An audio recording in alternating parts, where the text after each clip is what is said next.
Bonjour, aujourd'hui je te parle des stratégies de lecture. Donc ensemble à l'école, on a parlé des stratégies de lecture et on les a travaillées ensemble. Mais aujourd'hui, cette petite capsule-là va aussi aider tes parents pour te guider à la maison pendant que je suis pas là. Donc dans les stratégies de lecture, il y a des choses qu'on doit faire avant la lecture. Donc avant de commencer à lire le texte.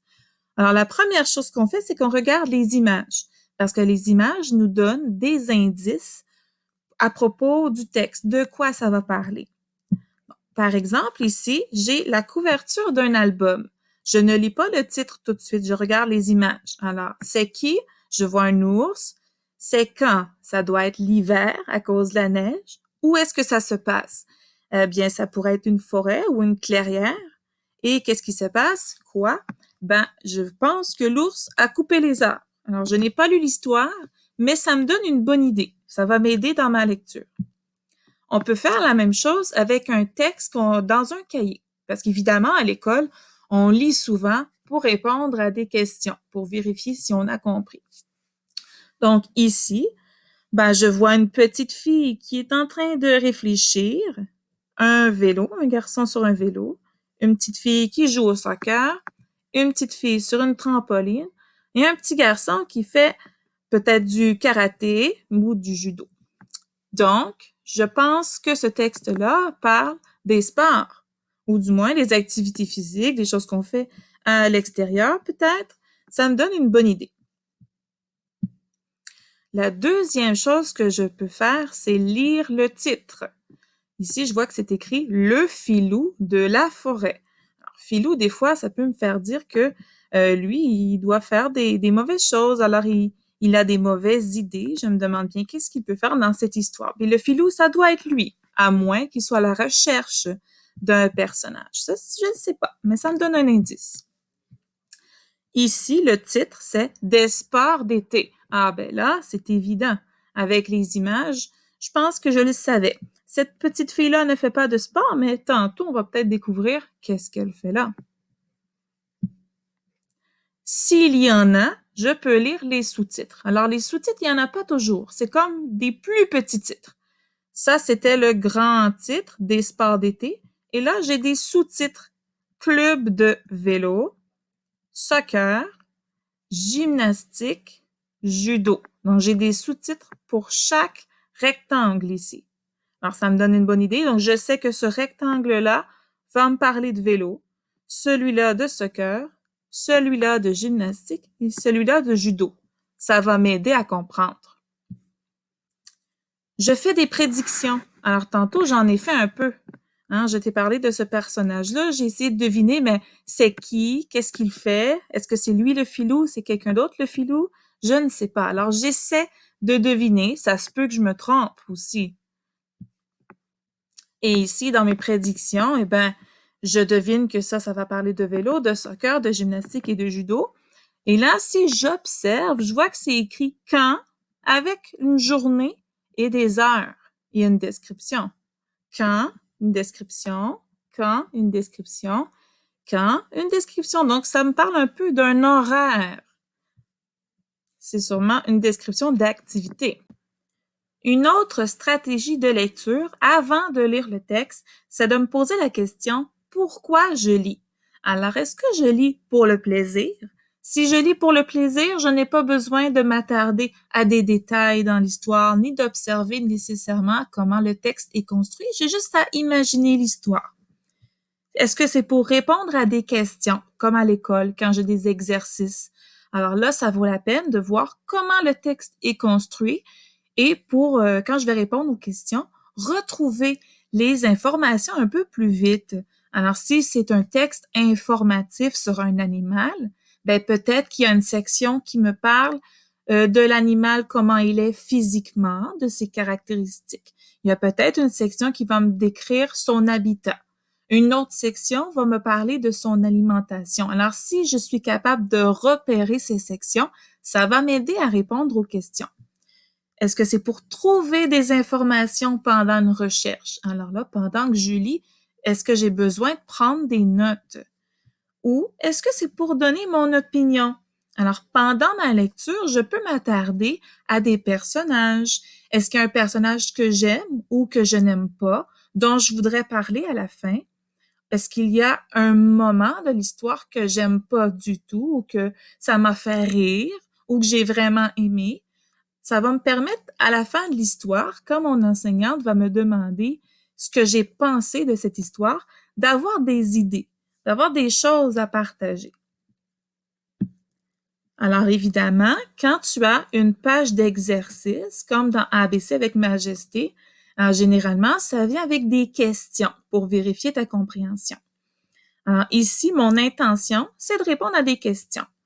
Pendant que je lis, je peux regarder comment le texte est construit.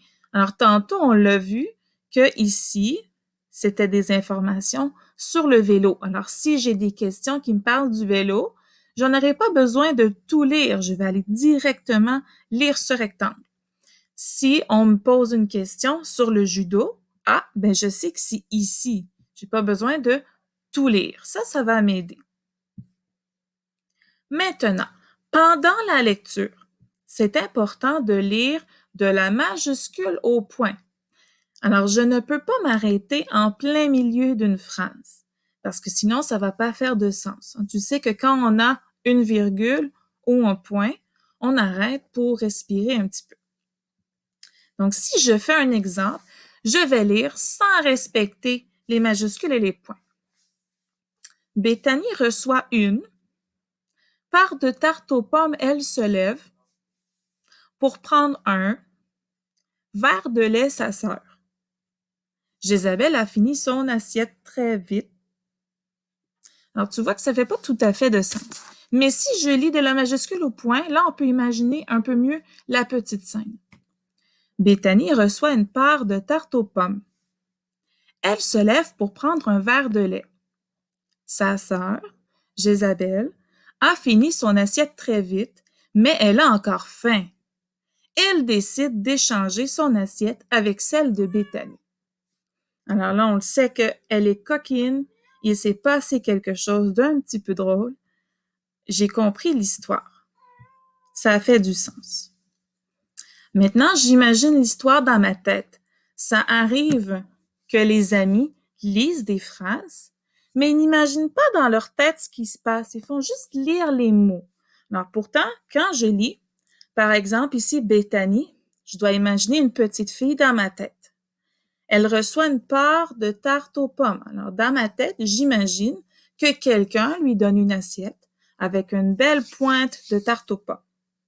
Elle se lève pour prendre un verre de lait. Alors, imagine, elle est sûrement assise à la table et là, elle se lève de sa chaise, elle est partie. Sa sœur, Jézabel, a fini son assiette. Alors, peut-être que Jézabel, elle a plein de tarte aux pommes dans le visage parce qu'elle a mangé vraiment vite, mais elle a encore faim, alors elle est très gourmande. Et tu peux l'imaginer échanger son assiette avec celle de Béthanie. Donc, tu vois dans ta tête ce qui se passe. Alors ça, c'est essentiel pour comprendre une histoire. Et plus tard, quand tu seras un peu plus grand, tu vas lire des romans. Et des romans, dans les romans, il n'y a pas vraiment d'images. Toutes les images devront être dans ta tête. Quand je lis un texte, je peux aussi raconter dans mes mots ce que je viens de lire. Je suis pas obligée d'attendre à la fin de ma lecture. Je peux y aller un paragraphe à la fois ou une phrase à la fois. Là, ici, c'était un petit paragraphe. Je n'ai pas besoin de le regarder pour te raconter l'histoire. Alors, on sait que Béthanie voulait manger sa tarte. Elle s'est levée et sa sœur, qui est gourmande, a volé sa tarte aux pommes. Alors, dans mes mots, je t'ai expliqué l'histoire. Maintenant, la prochaine stratégie, c'est de relire. Alors, je le sais que relire, c'est embêtant des fois parce qu'il y a beaucoup de mots et ça demande beaucoup d'efforts.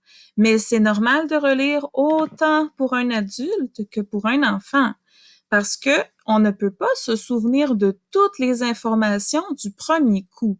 Alors, si tu penses à l'école, quand on fait un résoudre, Madame Marilyn doit relire et répéter pour toi tout le problème et toutes les consignes. Parce que tu peux pas te rappeler de toutes les informations du problème du premier coup, ni de toutes les consignes, parce qu'il y en a beaucoup à respecter en même temps.